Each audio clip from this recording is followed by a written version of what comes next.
नमस्कार साथियों, मैं दीपक सर परफेक्ट स्टडी जोन के यूट्यूब चैनल में आप सभी का स्वागत करता हूं। आज हम पढ़ेंगे अध्याय 12 वृत्तों से संबंधित क्षेत्रफल, जिसमें पेज नंबर 256 पर उदाहरण नंबर 5 जो है यह परीक्षा की दृष्टि से महत्वपूर्ण है, इसलिए इस सवाल को हम समझते हैं। छायांकित क्षेत्र का क्षेत्रफल ज्ञात कीजिए। एबीसीडी भुजा 14 सेंटीमीटर का एक वर्ग है। वर्ग मतलब जिसकी चारों भुजाएं जो होती है वो एक समान होती है। यदि एक भुजा इसमें 14 सेंटीमीटर दी हुई है तो इनमें से कोई सी भी भुजा जो होगी वह 14 सेंटीमीटर की होगी, क्योंकि यह जो है वह वर्ग के आकार का है। यहां भी 14 सेंटीमीटर होगा, यहां भी 14 सेंटीमीटर होगा, यहां भी 14 सेंटीमीटर होगा। तो सबसे पहले हम क्या करेंगे, वर्ग का हम क्षेत्रफल ज्ञात करेंगे। इसके बाद हम क्या करेंगे, यहाँ पर 4 वृत्त दिए गए हैं तो इन चारों वृत्तों का क्षेत्रफल ज्ञात करेंगे और वर्ग के क्षेत्रफल में से इन चारों वृत्तों के क्षेत्रफल को हम क्या कर देंगे, घटा देंगे। तो हमको क्या प्राप्त हो जाएगा, छायांकित भाग का क्षेत्रफल जो है वो हमको प्राप्त हो जाएगा। तो यहां पर हम सबसे पहले क्या करेंगे, वर्ग ABCD का क्षेत्रफल बराबर होता है भुजा का वर्ग। भुजा जो है वह 14 सेंटीमीटर है तो यहां पर आ जाएगा 14 का वर्ग। 14 का वर्ग मतलब होता है 14 गुणे 14। जब हम 14 का गुणा करेंगे तो हमको प्राप्त हो जाएगा 196। तो यहां पर ये जो है वह वर्ग के शेप का है, जिसका जो क्षेत्रफल है वह हमने ज्ञात कर लिया है, 196 वर्ग सेंटीमीटर है। इसमें छायांकित भाग का हिस्सा भी है और ये वृत्तों का भी हिस्सा है। ये जो पूरा मिला करके है वो 196 है। अब हमको क्या करना होगा, ये जो वृत्त वाले जो हिस्से दिए हैं इनमें से हमको क्या करना पड़ेगा, चारों वृत्तों का हमको क्षेत्रफल ज्ञात करना होगा और 196 में से इन चारों वृत्तों का जो क्षेत्रफल आएगा उसको घटा देंगे तो हमको ये वाले जो छायांकित भाग है इसका जो हमको क्षेत्रफल है वो हमको प्राप्त हो जाएगा। तो हम सबसे पहले क्या करेंगे, यदि हमको वृत्त का क्षेत्रफल निकालना है तो उसका फॉर्मूला होता है पाई आर वर्ग। लेकिन यहां पर हमको केवल भुजा बस दी हुई है, हमको यहां पर त्रिज्या नहीं दी हुई है। तो त्रिज्या को हम कैसे ज्ञात करेंगे, सबसे पहले भुजा दी है 14 सेंटीमीटर तो भुजा का आधा हो जाएगा व्यास, और फिर व्यास से हम क्या निकाल लेंगे, त्रिज्या निकाल लेंगे। सबसे पहले हम क्या निकालेंगे, प्रत्येक वृत्त का व्यास। प्रत्येक वृत्त का जो व्यास है हम इसको किस तरीके से निकालेंगे, भुजा का आधा होता है व्यास, तो यहां पर 14/2 हो जाएगा। 2 एकम 2, 2 सत्ते 14। तो यहां पर हमको प्रत्येक वृत्त का जो व्यास है वो हमको प्राप्त हो गया है 7 सेंटीमीटर।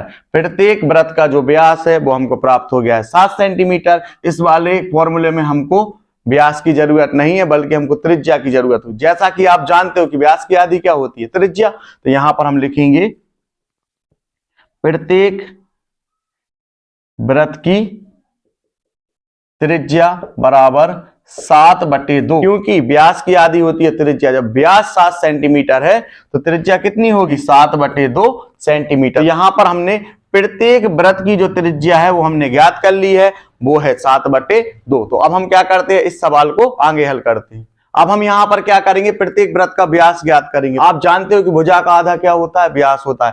जब भुजा 14 सेंटीमीटर है तो उसका आधा क्या हो जाएगा, 7 सेंटीमीटर।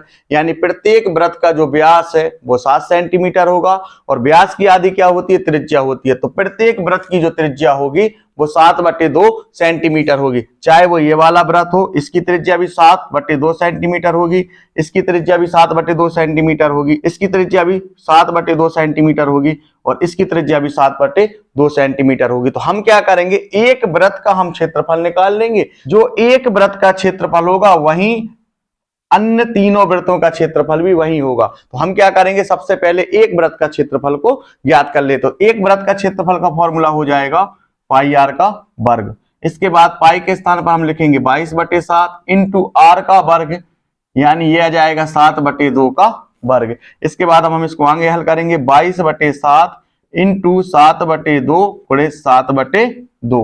ये वाले 7 से ये वाला 7 हो जाएगा कैंसिल, 2 एकम 2, ये कट जाएगा 11 बार। तो यहां पर आ जाएगा 11 गुणित 7 और बटे में आ जाएगा 2। इसके बाद यहां पर देखिए 11 7 हो जाएगा 77/2। तो यहां पर चूंकि हमने क्षेत्रफल निकाला है इसलिए हम इसको लिखेंगे वर्ग सेंटीमीटर के रूप में। तो जब यहां पर एक वृत्त का क्षेत्रफल जब 77/2 वर्ग सेंटीमीटर आया है तो यहां पर मान लीजिए ये वाला जो वृत्त है इसका क्षेत्रफल आया है 77/2 वर्ग सेंटीमीटर। तो इन चारों वृत्तों की त्रिज्याएं जब एक सी दी हुई हैं तो जितना इसका आया है उतना ही इसका भी आ जाएगा, ये भी आ जाएगा 77/2 और ये भी हो जाएगा 77/2। तो यहां से हमने क्या किया है, एक वृत्त का क्षेत्रफल हमने ज्ञात कर लिया है। अब हम क्या करेंगे, चारों वृत्तों का क्षेत्रफल को ज्ञात करेंगे। यानी हम क्या करेंगे, यहां पर चारों वृत्तों का क्षेत्रफल बराबर, वृत्त कितने हैं 4, तो यहां पर हम लिखेंगे 4 और यहां पर इनका क्षेत्रफल कितना आया है 77/2। किस तरीके से, यहां पर आप फिर से समझ लीजिए, वृत्त कितने हैं 4 और इनका क्षेत्रफल कितना आया है 77/2। तो यहां पर आ जाएगा 4 × 77/2। अलग अलग ना निकाल करके हम क्या करेंगे, अब चारों वृत्तों का क्षेत्रफल एक साथ निकाल लेंगे, क्योंकि इन चारों वृत्तों की त्रिज्याएं जो है वो एक समान है। तो जब एक वृत्त का क्षेत्रफल 77/2 आया है तो चार वृत्त का क्षेत्रफल कितना आएगा, तो हम 77/2 में हम 4 का गुणा कर देंगे तो हमको प्राप्त हो जाएगा चारों वृत्तों का क्षेत्रफल। तो यहां पर 2 एकम 2, 2 दूनी 4, तो यहां पर क्या बचेगा 2 × 77। इसके बाद जब 2 का गुणा जब हम 77 में करेंगे तो हमको प्राप्त हो जाएगा 154 वर्ग सेंटीमीटर। तो चारों वृत्तों का जो क्षेत्रफल है वो हमको प्राप्त हो गया है 154 वर्ग सेंटीमीटर। वर्ग का क्षेत्रफल हमको प्राप्त है 196 वर्ग सेंटीमीटर। तो हम क्या करेंगे, हमको छायांकित भाग का हमको क्षेत्रफल ज्ञात करना है। तो इसके लिए हम क्या करेंगे, छायांकित भाग का क्षेत्रफल बराबर हो जाएगा वर्ग का क्षेत्रफल माइनस चारों वृत्तों का क्षेत्रफल। इनको क्या करेंगे, हम आपस में घटा देंगे तो हमको प्राप्त हो जाएगा छायांकित भाग का क्षेत्रफल। तो अभी आपको क्या करना है, वीडियो को रोक करके आप यहां तक नोट्स कंप्लीट कर लीजिए। इसके बाद हम क्या करेंगे, छायांकित भाग का क्षेत्रफल को ज्ञात करते हैं।